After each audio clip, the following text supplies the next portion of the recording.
स्वागत है आप सभी का एक बार फिर। भारत की पहचान सिर्फ उसकी खूबसूरत जगहों या अलग अलग रीति रिवाजों से ही नहीं, बल्कि उसके लाजवाब खाने से भी है। देश के हर कोने का अपना एक अलग स्वाद, अपना खास अंदाज और अपनी फेवरेट डिशेस हैं। कहीं खाना थोड़ा तीखा होता है तो कहीं हल्का और सिंपल, लेकिन हर जगह का स्वाद अपने आप में बिल्कुल ख़ास होता है। इसीलिए आज हम देश के अलग अलग हिस्सों से कुछ खास रेसिपीज़ लेकर आए हैं जो आपको हर बाइट के साथ एक नया स्वाद चखने का मौका देंगे। तो बिना किसी देरी के चलिए शुरू करते हैं हमारा आज का देश का स्वाद।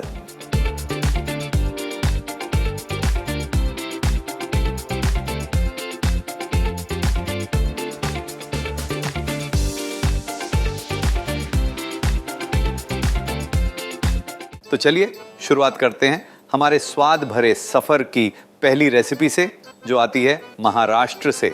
और महाराष्ट्र का नाम आए और वड़ा पाव की बात ना हो, ऐसा तो हो ही नहीं सकता। तो चलिए इसे बनाना शुरू करते हैं। सबसे पहले बनाते हैं इसकी फ्लेवरफुल स्टफिंग। इसके लिए एक कढ़ाई में तेल गरम कीजिए, राई और धुली उड़द दाल डालकर हल्का सा गोल्डन होने तक भून लीजिए। अब इसमें हींग, करी लीव्स और दरदरे कुटे हुए अदरक, लहसुन और हरी मिर्च डालकर 1 से 2 मिनट तक भून लीजिए। अब इसमें हल्दी और स्वाद अनुसार नमक डालकर अच्छी तरह मिला लीजिए। फिर उबले हुए आलू डालिए और सब कुछ अच्छी तरह मैश करते हुए मिला लीजिए ताकि मसाले आलू के साथ अच्छी तरह मिल जाएं। 1 से 2 मिनट पकाने के बाद हरा धनिया और नींबू का रस डालकर एक बार फिर से मिक्स कर लीजिए। फिर गैस बंद कर दीजिए और स्टफिंग को पूरी तरह ठंडा होने दीजिए। अब बारी है बैटर बनाने की। एक बड़े बोल में बेसन, हल्दी, लाल मिर्च पाउडर, नमक और बेकिंग सोडा डालकर मिला लीजिए। इसमें थोड़ा थोड़ा पानी डालते हुए हाथ की मदद से एक स्मूथ बैटर तैयार कर लीजिए जिसमें कोई भी लम्प्स ना रहे।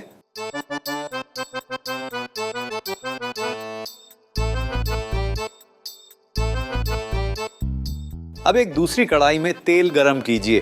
तैयार स्टफिंग के बराबर पोर्शन बनाकर उन्हें गोल शेप दीजिए और हल्का सा प्रेस कर लीजिए। अब हर पोर्शन को बेसन के बैटर में अच्छी तरह कोट करके गरम तेल में धीरे से डाल दीजिए। गोल्डन ब्राउन और क्रिस्पी होने तक डीप फ्राई कीजिए।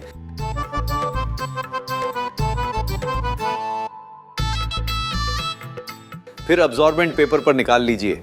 अब बचे हुए बैटर की थोड़ी सी बूंदें गरम तेल में डालकर क्रिस्पी होने तक फ्राई कर लीजिए। इसी तरह हरी मिर्च को भी 1 से 2 मिनट तक तल लीजिए और ऊपर से थोड़ा सा नमक छिड़क कर हल्का सा टॉस कर दीजिए।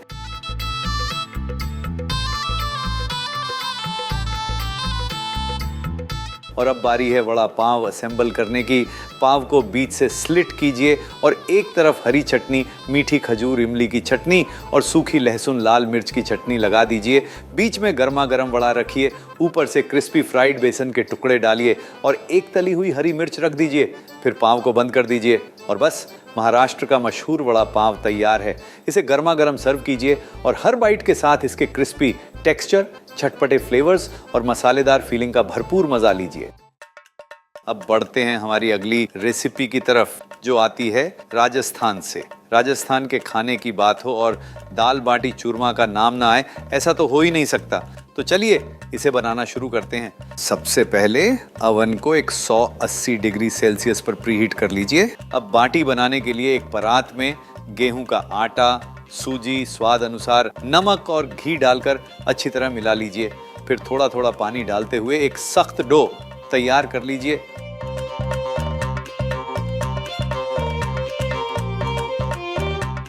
डो के छोटे छोटे पोर्शंस बनाकर उन्हें गोल बाटी की शेप दीजिए और बेकिंग ट्रे पर रख दीजिए। अब इन्हें 15 से 20 मिनट तक बेक कीजिए, जब तक ये अच्छी तरह पककर हल्का सा गोल्डन ना हो जाए। बाटी तैयार होते ही इन्हें पिघले हुए घी में 5 से 10 मिनट के लिए डुबो दीजिए। इससे बाटी और भी सॉफ्ट हो जाएगी और हर बाइट में घी का रिच स्वाद भर जाएगा। अब बनाते हैं चूरमा। इसके लिए एक परात में गेहूं का आटा और सूजी लीजिए। इसमें घी और दूध डालकर एक सख्त डो तैयार कर लीजिए।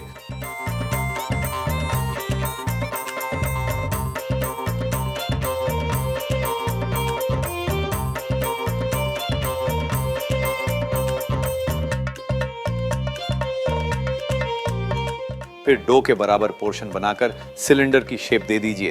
अब एक कढ़ाई में घी गरम कीजिए और इन्हें मीडियम हीट पर धीरे धीरे गोल्डन ब्राउन और क्रिस्पी होने तक तल लीजिए।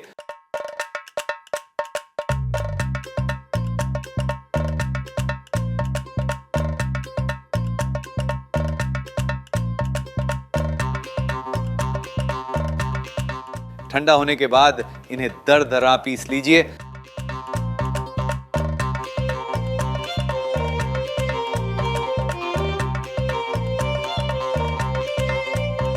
अब इसमें पिसी हुई चीनी, हरी इलायची पाउडर, काजू, बादाम और किशमिश डालकर अच्छी तरह मिला दीजिए और लीजिए, मीठा और फ्लेवरफुल चूरमा भी तैयार है। अब बारी है दाल की। एक डीप नॉन स्टिक पैन में तेल गरम कीजिए। तेल गरम होते ही जीरा डालिए और चटकने दीजिए। फिर हरी मिर्च और लहसुन डालकर कुछ सेकंड तक भून लीजिए। अब लाल मिर्च पाउडर, गरम मसाला और टमाटर डालकर पकाइए जब तक टमाटर अच्छी तरह गलकर मसाले के साथ मिल ना जाए।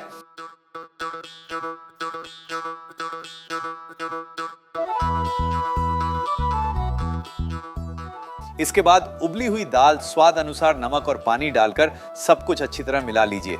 इसे धीमी आंच पर 5 मिनट तक पकने दीजिए ताकि दाल का स्वाद और भी निखर कर आ जाए।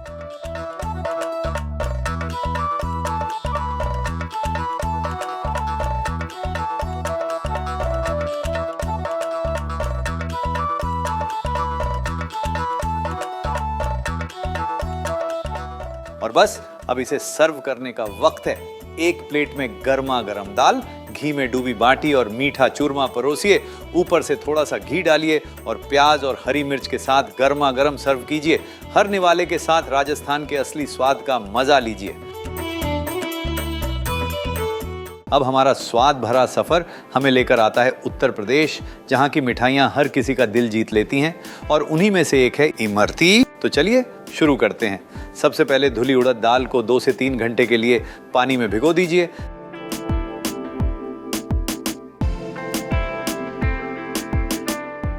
जब तक दाल भीग रही है तब तक चाशनी तैयार कर लेते हैं। इसके लिए एक डीप पैन में चीनी और पानी डालकर पकाइए जब तक चीनी पूरी तरह घुल ना जाए। अब इसमें दूध डालकर एक उबाल आने दीजिए और ऊपर आने वाले झाग को निकाल दीजिए ताकि चाशनी बिल्कुल साफ रहे।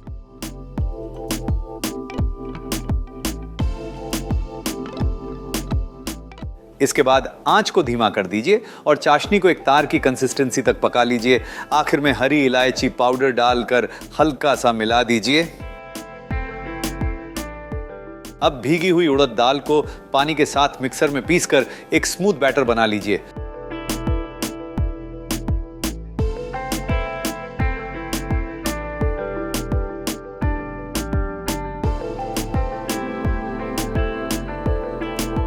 इस बैटर को एक बड़ी प्लेट में निकालिए और इसमें कॉर्नफ्लोर और फूड कलर डालकर हाथ से अच्छी तरह फेंट लीजिए। इस स्टेप से बैटर हल्का और फ्लफी हो जाएगा, जिससे इमरती भी बहुत अच्छी बनेगी।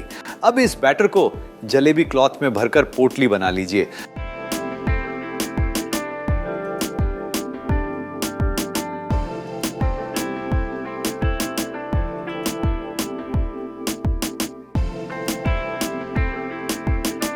अब एक फ्लैट कढ़ाई में घी गरम कीजिए। घी गरम होते ही बैटर को धीरे धीरे इमरती की शेप में डालिए और मीडियम हीट पर दोनों तरफ से गोल्डन ब्राउन और क्रिस्पी होने तक तल लीजिए। तली हुई इमरती को तुरंत गरम चाशनी में डाल दीजिए और 2 से 3 मिनट तक भीगने दीजिए ताकि हर बाइट में चाशनी का स्वाद अच्छी तरह समा जाए। और बस उत्तर प्रदेश की मशहूर इमरती तैयार है। इसे सर्विंग प्लेट में सजाएं, ऊपर से पिस्ता की कतरन से गार्निश करें और गर्मा गर्म या ठंडी जैसे आपको पसंद हो वैसे सर्व करें। हर बाइट के साथ इसकी क्रिस्पीनेस और रस भरी मिठास का मजा लीजिए। अब हमारा स्वाद भरा सफर हमें लेकर चलता है आसाम, जहां की रेसिपीज अपनी सादगी और नेचुरल फ्लेवर्स के लिए बहुत पसंद की जाती हैं। और आज हम बनाने वाले हैं तिल पीठा। तो चलिए इसे बनाना शुरू करते हैं। सबसे पहले चावल को अच्छी तरह धोकर 3 से 4 घंटे के लिए पानी में भिगो दीजिए।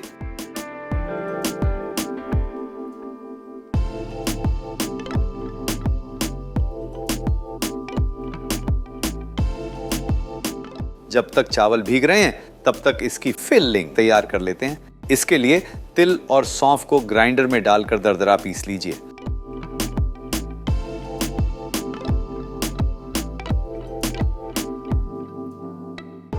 अब इसमें सूखा नारियल और गुड़ डालकर सब कुछ अच्छी तरह मिला लीजिए। बस फिलिंग तैयार है।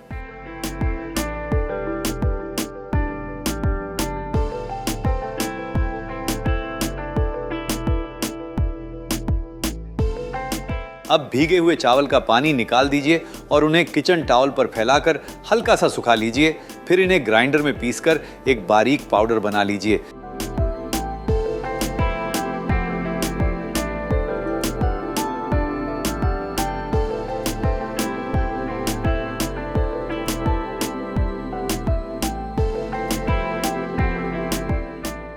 इस पाउडर को एक बोल में निकालिए और इस पर थोड़ा सा पानी छिड़क कर अच्छी तरह मिला लीजिए। मिक्सचर इतना नम होना चाहिए कि हाथ से दबाने पर आसानी से शेप ले लें। अब एक तवा गरम कीजिए और उस पर चावल के मिक्सचर की एक पतली लेयर समान रूप से फैला दीजिए। इसे 2 से 3 मिनट तक पकने दीजिए। फिर एक तरफ तिल और गुड़ वाली फिलिंग फैलाइए और ध्यान से इसे फोल्ड कर दीजिए ताकि फिलिंग अच्छी तरह अंदर बंद हो जाए। और बस आसाम का ट्रेडिशनल तिल पीठा तैयार है। इसे थोड़ा सा ठंडा होने दीजिए और फिर सर्व कीजिए। हर बाइट के साथ तिल की खुशबू, गुड़ की मिठास और नारियल का स्वाद मिलकर इस सिंपल सी मिठाई को वाकई खास बना देते हैं।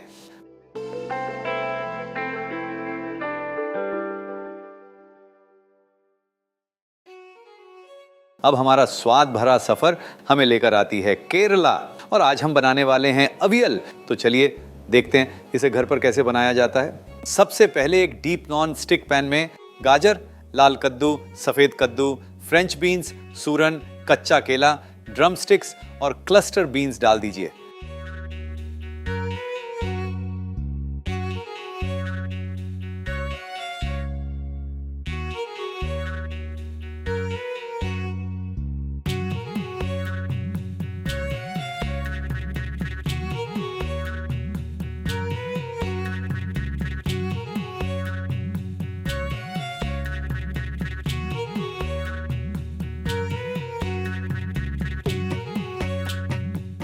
अब इसमें हल्दी, स्वाद अनुसार नमक और पानी डालकर अच्छी तरह मिला लीजिए।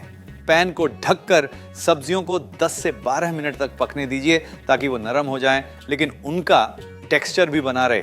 जब तक सब्जियां पक रही हैं तब तक इसका मसाला तैयार कर लेते हैं। इसके लिए नारियल, हरी मिर्च, जीरा और थोड़ा सा पानी ब्लेंडर में डालकर एक दरदरा पेस्ट बना लीजिए।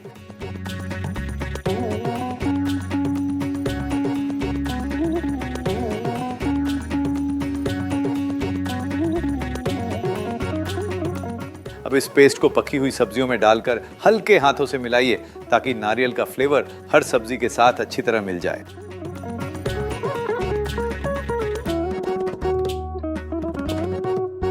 अब आंच को धीमा कर दीजिए और इसमें दही डालकर धीरे से मिला लीजिए। सिर्फ 1 से 2 मिनट तक पकाइए ताकि दही सब्जियों के साथ अच्छी तरह ब्लेंड हो जाए।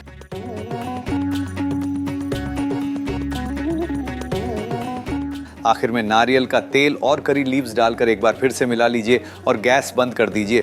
इसी से अवियल को उसकी खास खुशबू और ऑथेंटिक केरला फ्लेवर मिलता है। और बस केरला की ट्रेडिशनल अवियल तैयार है।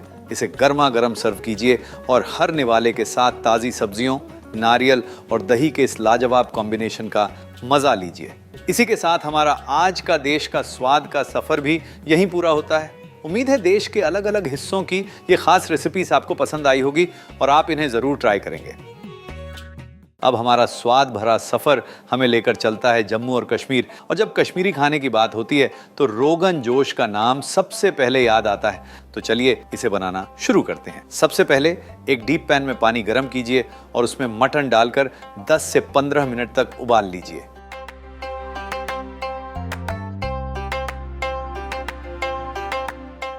उबालते वक्त ऊपर आने वाले झाग को बीच बीच में निकालते रहिए। इसके बाद मटन को छान लीजिए और पानी अलग कर दीजिए।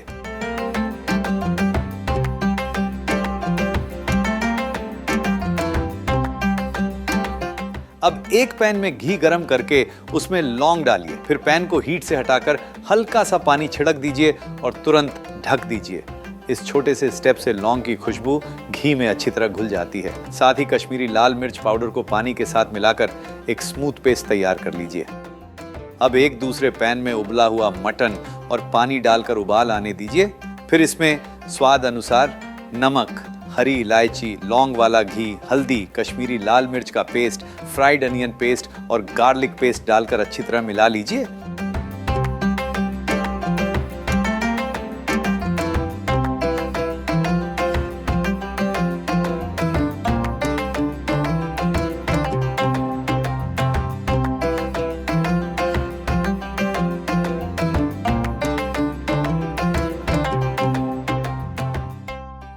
पैन को ढककर इसे धीमी आंच पर 45 से 50 मिनट तक पकने दीजिए। धीरे धीरे मटन नरम होता जाएगा और हर मसाले का स्वाद उसमें खूब अच्छी तरह समा जाएगा। अब इसमें भीगा हुआ केसर और दरदरी कुटी हुई काली मिर्च डालकर 2 मिनट तक और पका लीजिए।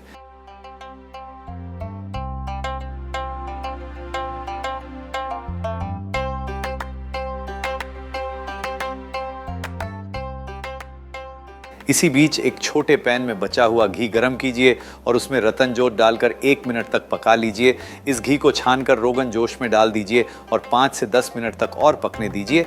इसी से इस डिश को उसका गहरा रंग और लाजवाब स्वाद मिलता है।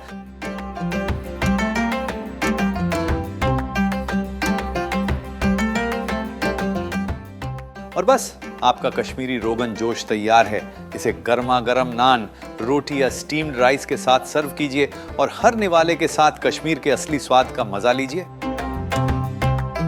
अब हमारा स्वाद भरा सफर हमें लेकर आता है वेस्ट बंगाल, जहां का खाना अपने रिच फ्लेवर्स और धीमी आंच पर पकने वाली रेसिपीज के लिए बहुत पसंद किया जाता है। और इन्हीं खास रेसिपीज में से एक है कोशा मांगशो।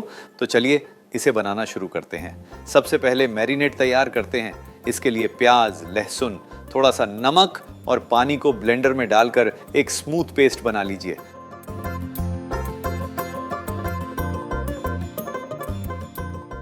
अब इस पेस्ट को मटन में डालिए। साथ ही नमक, हल्दी, हरी मिर्च और मस्टर्ड ऑयल डालकर सब कुछ अच्छी तरह मिला लीजिए। अब मटन को लगभग 45 मिनट के लिए मैरिनेट होने दीजिए।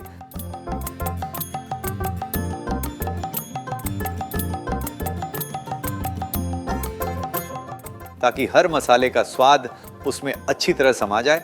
जब तक मटन मैरिनेट हो रहा है, तब तक ग्रेवी की तैयारी कर लेते हैं। एक डीप नॉन स्टिक पैन में सरसों का तेल गरम कीजिए और उसे अच्छी तरह स्मोक होने दीजिए। फिर इसमें तेज पत्ता, लौंग, हरी इलायची, दालचीनी और बड़ी इलायची डालकर हल्का सा भून लीजिए ताकि इनकी खुशबू तेल में अच्छी तरह आ जाए। अब स्लाइस किया हुआ प्याज डालकर गोल्डन ब्राउन होने तक पकाइए। इसके बाद अदरक लहसुन का पेस्ट डालकर 1 से 2 मिनट तक भून लीजिए। फिर धनिया पाउडर, जीरा पाउडर और लाल मिर्च पाउडर डालकर धीमी आंच पर पकाइए ताकि मसालों का कच्चापन निकल जाए और उनका फ्लेवर अच्छी तरह उभर कर आए। अब मैरिनेट किया हुआ मटन डालकर 2 से 3 मिनट तक तेज आंच पर भून लीजिए। इसके बाद इसे लगभग 15 मिनट तक पकाइए और बीच बीच में चलाते रहिए। धीरे धीरे मटन अपना पानी छोड़ना शुरू कर देगा और मसालों के साथ अच्छी तरह पकने लगेगा।